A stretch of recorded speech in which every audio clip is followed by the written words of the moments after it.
എന്താണ് ഹിമാചൽ പ്രദേശിൽ കാര്യങ്ങൾ കൈവിട്ടു പോകുമോ അതോ ഈ ഹൈക്കമാൻഡ് അയച്ച നിരീക്ഷകർക്ക് ഈ പ്രശ്നങ്ങളൊക്കെ പരിഹരിക്കാൻ പറ്റുമോ? വീർഭദ്ര സിംഗിന്റെ നിലപാട് ഇപ്പോഴും രാജിയിൽ ഉറച്ചു നിൽക്കുകയാണോ? മുഖ്യമന്ത്രിക്കെതിരെ രൂക്ഷമായ പരാമർശങ്ങളൊക്കെ ഇന്നലെ വിക്രമാദിത്യ സിംഗ് നടത്തുന്നത് കണ്ടു. അതിലൊക്കെ ഉറച്ചു നിൽക്കുന്ന സാഹചര്യമുണ്ടോ? താഴെ വീഴുമോ ഹിമാചലിലും?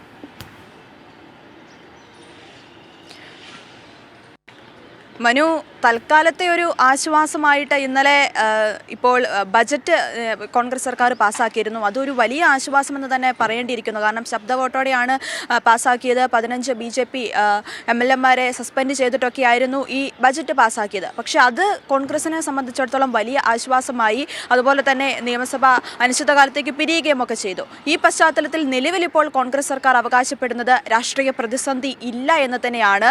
ഇപ്പോൾ വിക്രമാദിത്യ സിംഗ്, അതായത് PCC അധ്യക്ഷ പ്രതിഭാ സിംഗിന്റെ മകൻ കൂടിയായ വിക്രമാദിത്യ സിംഗ് ഇന്നലെ രാവിലെ രാജി പ്രഖ്യാപിച്ചിരുന്നെങ്കിലും പിന്നീട് ഈ നിരീക്ഷകരൊക്കെ ഹിമാചലിലെത്തി കൂടിക്കാഴ്ച നടത്തിയതിന് ശേഷം ഇത്തരത്തിലുള്ള ഒരു രാജ്യസമ്മർദ്ദം ഇല്ല, അല്ലെങ്കിൽ രാജി പിൻവലിക്കുന്നു എന്നുള്ള തരത്തിലുള്ള റിപ്പോർട്ടുകളും പിന്നാലെ പുറത്തു വന്നിരുന്നു. അതായത് പാർട്ടി തന്നെയാണ് വലുത്. നിലവിലെ സാഹചര്യത്തിൽ ഹൈക്കമാൻഡ് ഇത്തരത്തിൽ നടപടികളിലേക്ക് കടക്കുന്നുണ്ട്. അതിനാൽ തന്നെ എന്ത് നടപടികളാണ് ഹൈക്കമാൻഡിന്റെ ഭാഗത്തു നിന്ന് വരുന്നത് എന്ന് കണ്ടതിന് ശേഷം മാത്രമായിരിക്കും ഇനി മുമ്പോട്ടുള്ള തീരുമാനങ്ങൾ എടുക്കുക എന്നാണ് ഇപ്പോൾ വിക്രമാദിത്യ സിംഗിന്റെ ഭാഗത്ത് നിന്ന് വരുന്ന കാര്യങ്ങളെന്ന് പറയുന്നത്. എന്തായാലും നിരീക്ഷകരായ DK ശിവകുമാർ, ഭൂപേന്ദ്ര സിംഗ് ഹൂഡ, ഭൂപേഷ് ബാഗൽ എന്നിവർ ഇപ്പോൾ അവിടെയുണ്ട്. ഇവരെ ഈ വിക്രമാദിത്യ സിംഗ്, പ്രതിഭാ സിംഗ് ഉൾപ്പെടെയുള്ളവരുമായിട്ട് കൂടിക്കാഴ്ച നടത്തുന്നു. ഒപ്പം മറ്റ് ഈ കൂറുമാറിയ MLA-മാരുമായിട്ടുള്ള ചർച്ചകളും ഇപ്പോൾ നടക്കുന്നുണ്ട് എന്ന് തന്നെയാണ് മനസ്സിലാക്കാൻ സാധിക്കുന്നത്. നമുക്കറിയാം, വലിയൊരു തിരിച്ചടിയായിരുന്നു ഹിമാചലിൽ കോൺഗ്രസ് സർക്കാരിന് ഉണ്ടായത്. മനു അഭിഷേക് സിംഗ്വി തോറ്റത് കോൺഗ്രസിനെ സംബന്ധിച്ചിടത്തോളം ഒരു ഞെട്ടിക്കുന്ന ഒരു പരാജയം കൂടിയാണ് എന്ന് പറയേണ്ടിയിരിക്കുന്നു. ഈ പശ്ചാത്തലത്തിലാണ് ഇപ്പോൾ വലിയ ഒരു പ്രതിസന്ധി അവിടെ ഉണ്ടായതും ഇന്നലെ വലിയ നാടകീയ രംഗങ്ങൾക്ക് ഹിമാചൽ സാക്ഷ്യം വഹിക്കുകയും ഒക്കെ ചെയ്തത്. എന്തായാലും BJP-യെ സംബന്ധിച്ചിടത്തോളം അവർ ലക്ഷ്യം വെച്ച, അതായത് ഇപ്പോൾ നിലവിലെ അവിടുത്തെ 60-അംഗ സഭയിൽ 40 MLA-മാരാണ് കോൺഗ്രസിനുണ്ടായിരുന്നത്. BJP-ക്ക് വെറും 25 MLA-മാരുണ്ടായിരുന്നത്. അതിൽ 6 MLA-മാർ കൂറുമാറി. അതുപോലെ തന്നെ സ്വതന്ത്രരുടെ അടക്കം പിന്തുണ BJP-ക്ക് കിട്ടിയതോടെയാണ് ഇപ്പോൾ 34 എന്ന അവസ്ഥയിൽ ഇപ്പോഴും നിലനിൽക്കുകയാണ്.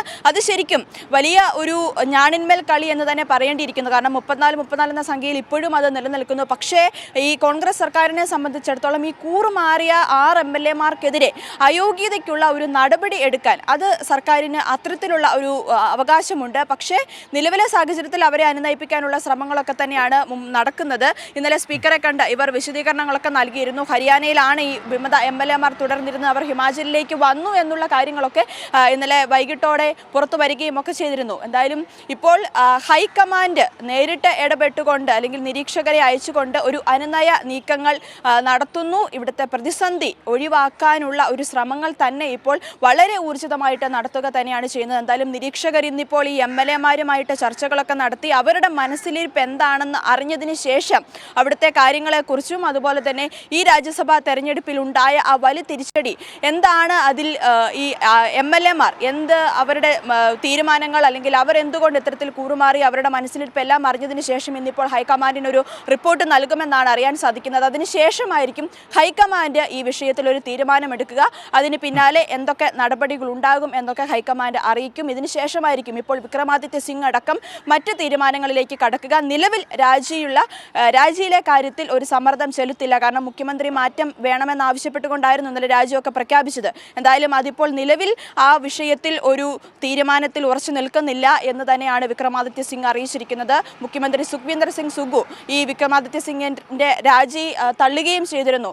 നമുക്കറിയാം, നേരത്തെ തന്നെ കോൺഗ്രസ് സർക്കാർ അധികാരത്തിൽ വന്നപ്പോൾ സുഖ്വീന്ദർ സിംഗ് സുഖുവിനെ മുഖ്യമന്ത്രിയാക്കിയപ്പോൾ പ്രതിഭാ സിംഗ് വിഭാഗത്തിന് അത് വലിയ എതിർപ്പുണ്ടായിരുന്നു. അതിൽ പ്രതിഷേധമൊക്കെ അറിയിച്ചിരുന്നു. എന്തായാലും നിലവിലെ സാഹചര്യത്തിൽ ഇപ്പോൾ ഹൈക്കമാൻഡ് എന്ത് നടപടികൾ എടുക്കും എന്ന ഒരു കാര്യത്തിലേക്കാണ് ഹൈക്കമാൻഡ് പ്രത്യേകിച്ച് നടപടിയൊന്നും എടുക്കാൻ പോകുന്നില്ല. ജിൽബി, ഞാൻ മനസ്സിലാക്കുന്നത് അങ്ങനെയാണ്.